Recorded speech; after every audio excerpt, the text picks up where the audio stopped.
الف لام میم. دا د الله کتاب دی، په دې کې هیڅ شک نشته. هدایت دی د هغو پرهیزګارانو لپاره چې پر نالیدلو ایمان راوړي. خلکو څه چې تاسو د رب له لوري پر تاسو باندې نازل شوی دي د هغو پیروي وکړئ او د خپل رب نه پرته د نورو سرپرستانو پیروي مکوئ. خو تاسو نصيحت ډیر لږ منئ. ستاسو رب وینا د رښتینولۍ او عدالت په اعتبار بشپړه ده. هیڅوک د هغه د فرمانونو بدلونکی نه دی او هغه د هر څه اوریدونکی او په هر څه پوهیدونکی دی. او اے محمد صلی الله علیه وسلم، کته د هغو خلکو د اکثریت په خلو کار وکړي چې په ځمکه کې میشته دي، نو هغوی به تا د الله له لارې نه واړوي.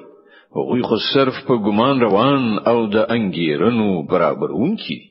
په حقیقت کې ستاسو رب ډیر ښه پوهیږي چې څوک د هغه له لارې اوښتي دي او څوک په سمه لار برابر دي. آیا دا خلک قرآن ته نظر کیږي؟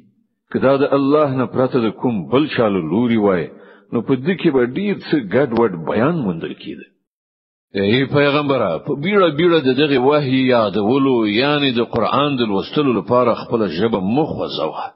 بشکه د هغه در باندې ذکول او در باندې لوستل زمون په ذمہ دي. نو کله چې مونږ دا لولو په هغه وخت کې ته د دې قرائت په غور سره اوره یا د دې په مطلب باندې په هول همدا زمون په ذمہ دي. ای محمد، ستاسو پروردگار له کتاب نه چې څه ته وحی کړی شوی دی هغه چې څنګه دی همغه څه واوره. د هغه په کلام کې بدلون نشته او تل دنه پرته د پناه ځای نشي موندلای. او خپل زړه د هغو خلکو په ملګرتیا ډاډه کړه چې د خپل روزونکي پالونکي واکوال د خوخي غوښتونکي سبا او ماښام هغه ته بلنه ورکوي او له هغه نه هیڅ کله سرګې ماړه. آیا ته د دنیا ښکلا خوښوي؟ د داسې چا اطاعت مکوه چې د هغه زړه مونږ له خپل یاد نه غافل کړی دی او هغه د خپل نفس پیروي غوړه کړی ده او د هغه کړنلاره په افراط او تفریط باندې ولاړه ده. په ډنګ پیلي وایي چې دغه حق د استاد رب له لوري. اوس که د چا زړه غواړي ودی مني او که د چا زړه غواړي منکر دي شي. موږ د انکار کوونکو ظالمانو لپاره داسې او اور تیار کړی چې د هغه پردو هغوی سر کړی دي.